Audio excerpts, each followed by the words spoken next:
Greetings, everyone. This is Mustafa, your digital marketing specialist, coming at you with another episode. This is the first episode of the year for 2025. Grateful and happy to be recording.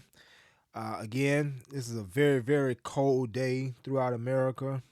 I'm in Florida, and it's as cold as it can be for a southern guy like myself in Florida. Certainly not as cold as it is out Midwest, up north, certain parts out east, but it's cold indeed in Florida for me right now. So I'm a little bit under the weather. So if you hear me sniffle or cough, that's just kind of under the weather. And I wanted to just record this as an audio as opposed to a video because I don't want to scare anybody with my sick looking self. So hopefully my voice comes through strong and clear and you can hear me and I can make it through this podcast recording to get this message out today. So today what I wanted to talk about on this first podcast episode of the year is about is about the importance of really staying up to date and being being on point with innovation, because failure to innovate mean that we become a bookmark or a footnote, and we definitely don't want to do that. And I want to kind of go through a few recent and past examples of entities that failed to innovate, so now they are a footnote, and we talk about what they used to be, or remember when such and such was out back in the day. And the whole subject for this is kind of based on what happened last year with Redbox. And I did take a stab at this subject, I think back in 2023 on the podcast when it started to come out that Redbox was about to go under. I kind of hypothesized, the reality of this possibly happening and why it was happening and historical precedents for it happening. So now, this 2025, we know that Redbox is no more. That, not saying I'm a psychic or Houdini, but what I hypothesized actually did happen. So that's kind of the base background for what I want to talk about in this episode about innovation and being up on point with innovation so that you don't become a footnote. If you're not aware, Redbox at one time was one of the biggest things out there as far as being a media distributor. You know, I came up in the time of the 80s going into the 90s where if you wanted to, I'm going to age myself, if you wanted to get the latest VHS, you know, tape, then you went to your local movie store, whether the biggest of those were, of course, Blockbuster. But if depending on where you lived, you had a bunch of smaller local video rental spots that allowed you to come in and rent movies and sometimes video games. I was really liking that part in the late 80s, 90s, being able to rent those, video games where I didn't have to, buy the whole game. I could rent it for a weekend, play it, beat it, enjoy it, and, turn it back in and for a few dollars. That was really cool. But, at one time, Blockbuster was the thing, in the late 80s, 90s, going into the, early 2000s, mid 2000s. Blockbuster was the place to go on a Friday night, go up down the aisles and just see a plethora of movies. And you had the genres of the horror, the comedy, the drama, historical. I mean, they had everything, the latest. And it was just an adventure either on that Friday or Saturday night just to go up and down the aisles and explore those movies and then I think I want and just deciding on what you want. That was, something really, really cool that I'm glad I got to experience as, in that history. of Blockbuster. But at a certain point in the late 90s, early 2000s, the creators and founders of the Netflix company went to the leaders of Blockbuster, and they began to tell them about this new idea that they have and this innovation that they saw coming, that the Blockbuster model was going to be outdated and this was going to be something that was going to be new. And we just wanted to get on, for you to get on board with us, because they had the idea, but they didn't have the money or the brand recognition or the capital. So they were trying to marry their idea with the money, the resources, and the brand recognition of Blockbuster. And as it is, sometimes when you are a market leader and you're on top and somebody may come with a new idea, excuse me, you may feel that that's not it. That's not it. And one of the leaders told one of the founders of Netflix that would never work. And the founders of Netflix, one of them wrote a book, and title was "That Will Never Work." And I got the audio book version of that. And it's a really, really good book accounting of that story of what the Blockbuster leadership told them. That'll never work. It won't work. We know we're the market leaders. We have experience doing this. Never gonna work. So Netflix moved on and went on about their business. They eventually found it, some funding. They got their footing, and the rest is history, as they say. Netflix began to dig into Blockbuster, first through rentals, being able to rent movies, not having to go to a physical store. Da da da da da. That was a disruptor to Blockbuster's model. Then they came out with the whole streaming idea, where you were able to stream movies. And I remember when I had my Xbox 360, I'm dating myself again. And when I saw this option to get on Netflix, I thought it was a joke, because I saw all these movies and I was like, it's no way they're going to allow me to make a monthly payment of, I think it was $7 or $8 then, and I have access to all these movies. I said, it got to be a catch somewhere. Okay, it was just too good to be true.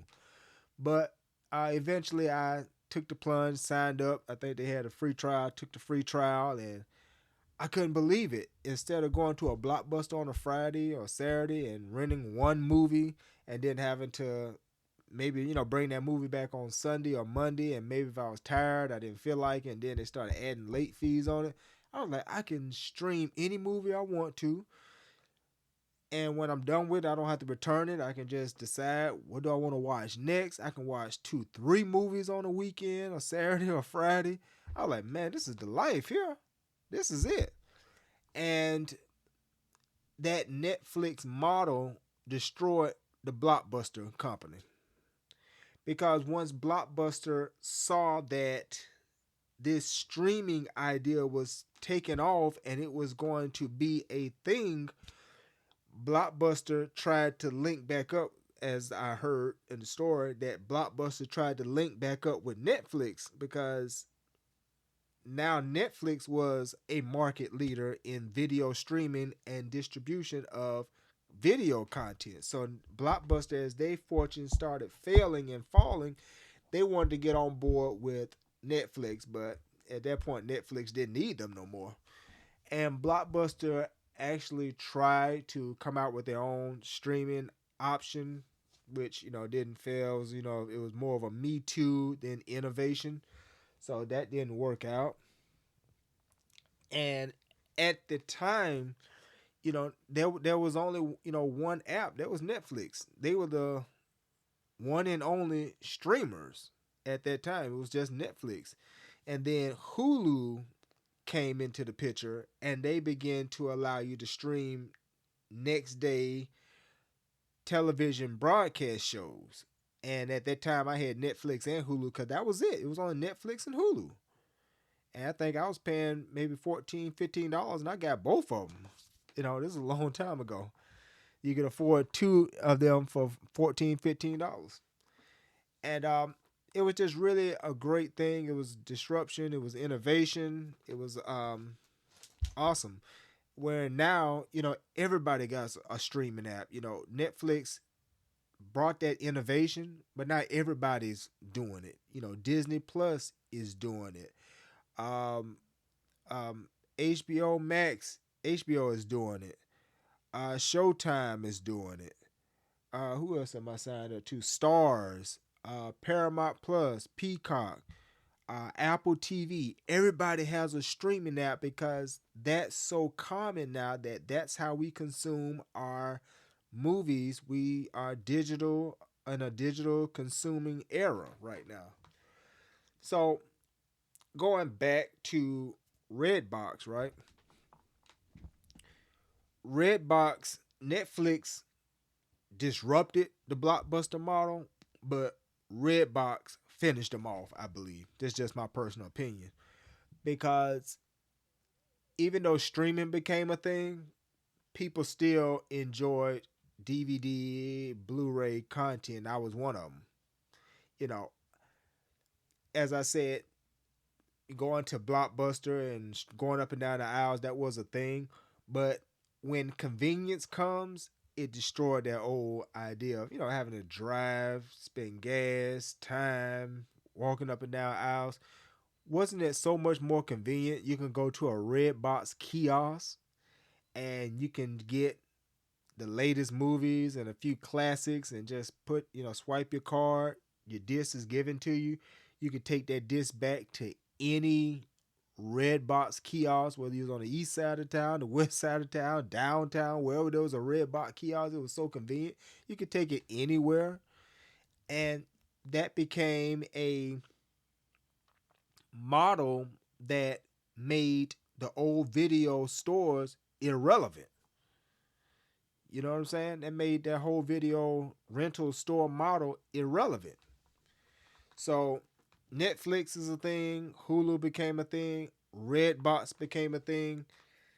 In these past 15 years, give them 15 years, those became the disruptors of that whole Blockbuster insert your local rental video chain model. It destroyed it. So now we come to a time where now Redbox begin to get disrupted because streaming through Netflix and Hulu, as I said back in the day, that's were the only two. That's all you had, Netflix and Hulu. But now we're in a modern era of, the 2020, 2021, 23, 24, 25 now. Every company that provides video content, the major ones, everybody's getting on board with that streaming. Even down to you have free ad supported apps that provide streaming like Tubi. And Crackle was one of them back in the day. That you have these video streaming apps where you can watch tons of movies and they're free, but they're ad supported. So you just gotta snooze through a few ads, but you can watch hundreds of free movies through these apps like Tubi. So as this becomes more and more of a thing, then it kills DVD and Blu-ray as an industry. We saw in the news how first it was Best Buy who pulled back and then totally pulled away from Blu-ray and DVDs even being sold in their stores. In my local Target, they pulled all their movies off. So my local Target don't even have DVD or Blu-rays no more. Walmart still has them as a retail entity, but it's gotten very, very small of the space that they're dedicating to DVD, Blu-ray, 4K because everything is streaming. Now, myself during the pandemic, 2020, I have a lot of Blu-rays and DVDs, and I was just curious about how many do I have. So me and the children, while we had some free time from the pandemic, we just said let's just go through all these movies and just count and kind of categorize them and kind of clean it, organize them a little better. And I had close to 500, or I have close to 500 DVD, Blu-ray, and 4K movies. Nearly 500. But even with all those movies that I have, and I got them, they're readily available for me, and I have a player as well.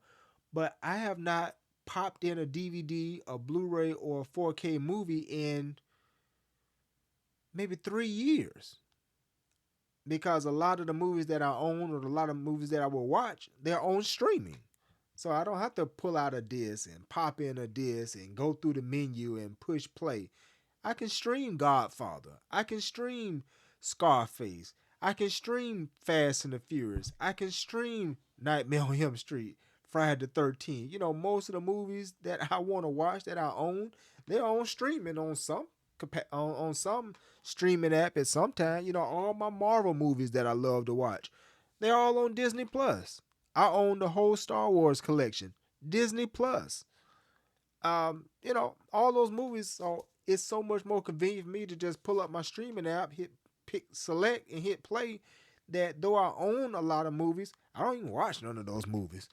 So when this streaming really took over and became a mainstream thing like it is now, that began to put a dent in the whole Redbox model.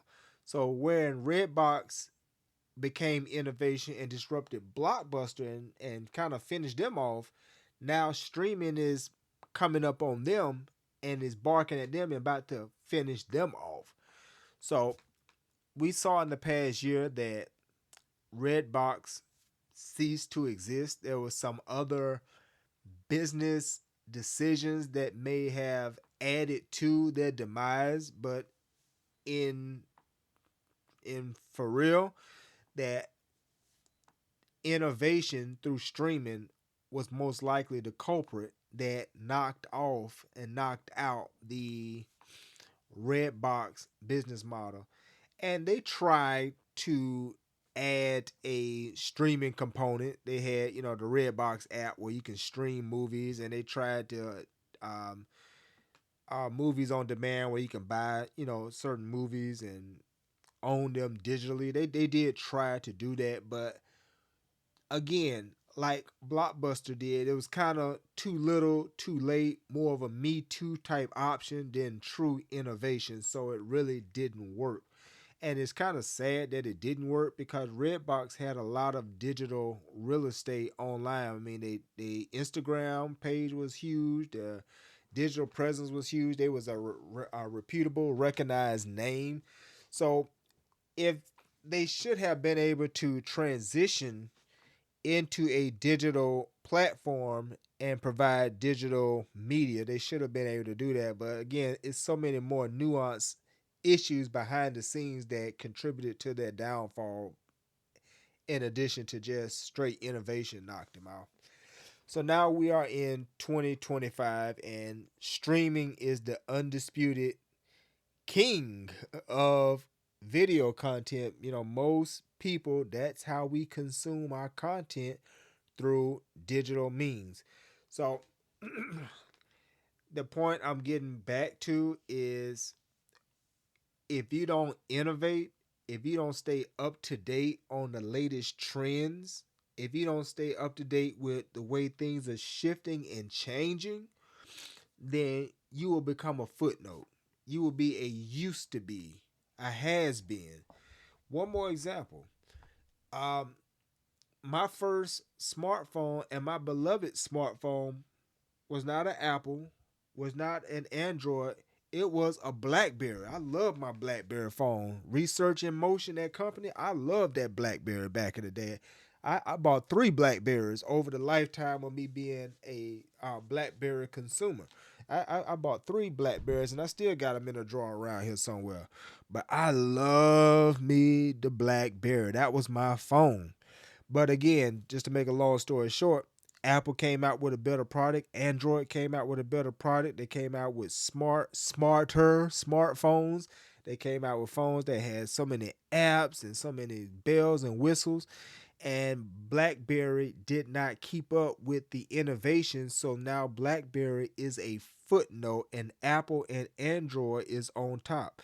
And even when BlackBerry tried to innovate and come out with touchscreen phones and come out with more apps and more bells and whistles, again, it was too little, too late, me too, didn't work. So the lesson that we learn in this, and this can apply to digital marketing, this can apply to your online endeavors, that you have to stay on top of things. And when it's time to shift, you have to shift, and you have to read the signs on the wall and shift sometime before it's needed to shift if you see things going in a certain kind of way, so that you don't become a footnote and become irrelevant. So, whether that's, learning about AI nowadays, whether that's learning about chatbots, whether that's learning the latest blogging techniques or strategies, whether that's learning the latest social media tips, tricks, and strategies, making sure that you know or are willing to learn what is the current ways of doing things, what is the current ways to win, so that you're not trying to do old tactics in modern times and wondering why you're losing all the time.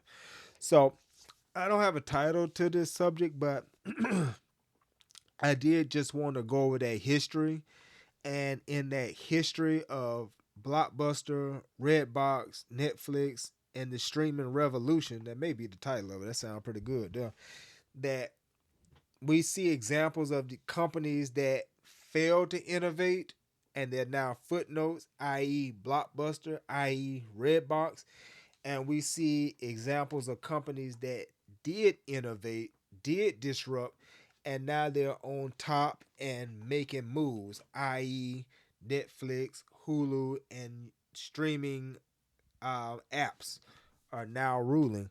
But all things have their heyday, and all things will get swept aside. So right now, someone's working on some new innovation that may not necessarily replace streaming, but may disrupt it or add an easier way to do it. I don't know how it will work, but there's always going to be something. Somebody's going to be thinking of the next big thing. As big as Facebook is, somebody thinking of the next big thing. As big as Instagram is, somebody is thinking of the next big thing. That's just how it goes in history. That there's always going to be something new and something disruptive. You know, as I've said before, that the horse and buggy was a major industry at one time. But when Henry Ford came out with the Model T and came out with the automobiles, then if I can ride in a automobile, why do I need a horse and buggy if I can afford it? So that disrupted that horse and buggy model, and those that didn't shift and transition, they just went out of business. But it's a lot of lessons to learn. History is a great rewarder of giving us lessons to learn and allowing us to avoid mistakes, because we can read them on the pages of history in the past and we can shift over those mistakes and move forward. So I think that's pretty much everything. I think I was took a stab at everything and addressed most things. So just I didn't have a title to this subject, and I didn't know how I was going to go at it, but I just wanted to recount the history, and I hope that it came across clear. I hope that it was engaging and interesting, and I hope that you can take some nuggets from it and find your own way to be innovative and be a disruptor, and find your own way to see what's current and see how you can do it a little different and maybe a little better. And if you're in something that's working, then you have to stay ahead of the curve and study every day, every week, every month, to make sure some new things are not coming down the pipeline that's going to shut you down and wipe you out and make you irrelevant. So just always stay ahead of what's coming new. And when the new comes, learn it and shift to it. Just like we see with AI. AI is in everything nowadays. And those that make the move with that innovation, they're going to be winners in 2025 and beyond. But for those that drag their feet and and ha and I don't know and I'm not going to get involved with that, we'll see how they'll be in a few years.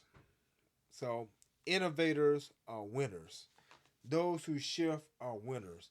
Those who choose not to do either are footnotes or are going to become footnotes. Don't be a footnote. Be an innovator. Be a disruptor. Be a winner. So this is Mustafa, your digital marketing specialist. If you like this episode, please check me out on all your favorite podcast streaming platforms. Apple, my voice is going out on me. Apple, you can pull me up on there and other podcast platforms, and you'll be able to find me. In either case, go to digitalmarketingwithmustafa.com. That's my official website, and it is linked to my blog, it's linked to my podcast, it's linked to my YouTube channel, so you can easily find all my content through that one-stop shop, my website, digitalmarketingwithmustafa.com. Also, you can get my latest downloadable ebook, Building Your Brand and Information Empire with Content by myself. Just enter your email, sign up, and you can download it instantly.